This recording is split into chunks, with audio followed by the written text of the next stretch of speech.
In 2007, I was very fortunate. I was asked to come down to Southern Command and meet with a very decorated Admiral Stavridis.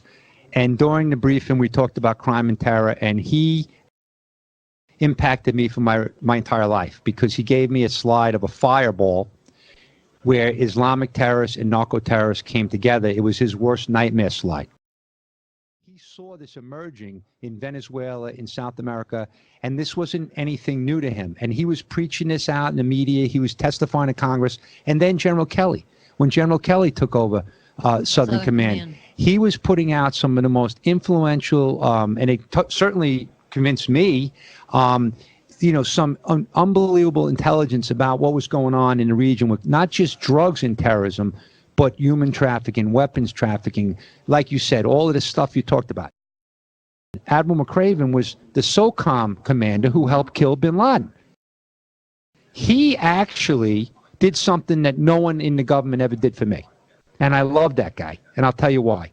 Besides the fact that he killed bin Laden, and he's a hero in America, he actually heard what we had to say about crime and terror, and he invited me up to Washington, to the swamp here, to actually brief all these know-it-alls that sit in the counterterrorism executive meetings that don't understand the connectivity between crime and terror.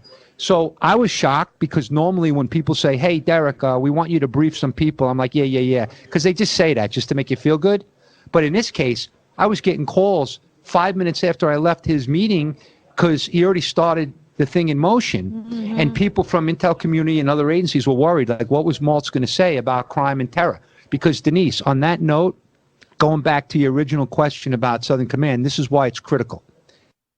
Right now, because the terrorists need significant funding to do their operations, and because the terrorists are tapping into counterfeiting, human smuggling, everything you know, all of the above. Here's what's critical. We have to recognize that this isn't just the war against terrorists, the war against transnational criminals. It's a hybrid, and they all are coming together, but it's all about the money. So if I'm a terrorist organization that wants to destroy this country, I need the cash to operate. And if I can make multi-billions of dollars from drug trafficking or human smuggling or counterfeiting, that's what I'm going to do. Some of these laws are so old, and some of these policies, they have cobwebs on them, and nobody wants to change them because most of the people are worried about the problem of the day and not the future.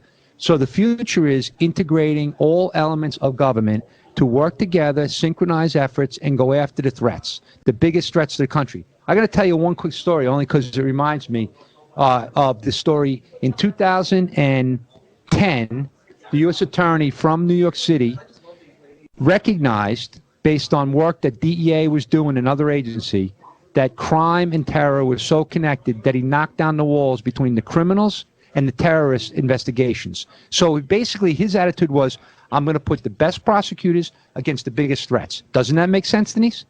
So it's the same thing. If you have a hybrid group, which the most of them are, you want to put the best military, the best law enforcement, the best intel community, and synchronize and use all the tools of national power, all the authorities that all our agencies have to work together. This is a big problem. We definitely need to have the leadership get together and recognize, okay, what are the threats?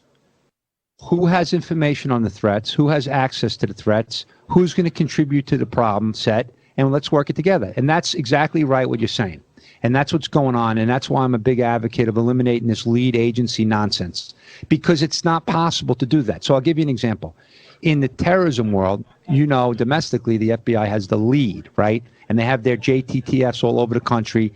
And they try to work together, and they've done some tremendous work as far as shutting down. Look what they just did in New Jersey, taking down Mr. Saab and another Hezbollah sleeper in the country. Well, he isn't alone. No, he's not alone. Nobody's asking that question. And Denise, he's not the first one arrested. That's like the third one over the last year or two. And these guys had some big plans for really devastating events, right? Thank God the JTFs did a good job. So I'm not knocking anybody in the JTS, but I'm knocking the system, because what happens is when they get a terrorist like lead, they look at that terrorist in the bubble of, is this guy a terrorist, right? Do we have any information to take him down as a terrorist? Maybe we have information he's a drug trafficker, so maybe we should include DEA or Homeland Security. Precisely. Or maybe he's a gun guy, so we'll give it to ATF. The problem money is, launderer, the problem is, mob. okay, Al Capone was a mass murderer, and we took him down with a tax charge, right? Right. The same concept has to go into play today. I don't care if it's a terrorist or drug trafficker. We want to take these people down, and we want to prevent them from doing bad things. So use the power of the laws of the United States and the expertise and capabilities of everyone to take them down. That means you need a unity of effort. You have task force environments. And unfortunately, we have these things on paper set up, but then the accountability is gone. In 2014, Admiral McCraven hosted for the entire U.S. government interagency at SOCOM, and the highest level people from the government were there, right? The Attorney General, the Department of Homeland Security Secretary, and others. And the idea was, okay, what are the biggest threats to the country? Let's bring everyone together and figure out how we're going to go after these people together. Well, guess what happened? One of the threats happened to be Lebanese Hezbollah, because they're a huge threat. And we couldn't get everybody to come together. But after we left the meeting, everything sounded great that day. People did their PowerPoints. Everything was looking great. We looked like we had our act together. So when we left, nothing happened. So DEA went on to do their thing, working with Treasury and this one and that one. And basically everyone else did their own thing. And to this day, it's still not synchronized. Admiral McCraven did the right thing by pulling everyone together, because we needed a leader to do that, which he did. And it should have been the Attorney General, but it wasn't. Why are we putting people that have no leadership or experience or requisite skills to run global law enforcement agencies? Touche. So why are we not putting people that have the background, the credibility, and the knowledge to go after these threats? Even if they don't, at least have the fire in their belly. And I don't see a lot of fire in their belly. No, there's not a lot of fire. You know what there's a fire in? Their checking accounts and their saving accounts. That's all they're looking at. And unfortunately, the American public doesn't get the service that they need when people are worrying about how much money they're going to make. Look at the opioid crisis, for example.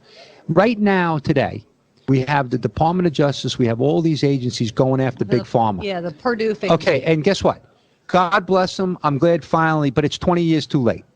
And now people that are in legitimate pain, that are sitting there in the medical office, they can't get Oxy. They can't get Percocet, because the doctor's afraid to prescribe it. Terrified. Now what's killing Americans is not those opioids. It's the fentanyl that's coming from Mexico and China. And we're still now going back to like 20. And I'm not saying they shouldn't do what they're doing, because we've had some great successes recently against doctors and pharmacists and distributors. And there's some big legal cases now all over the country. But my point is that what's the threat?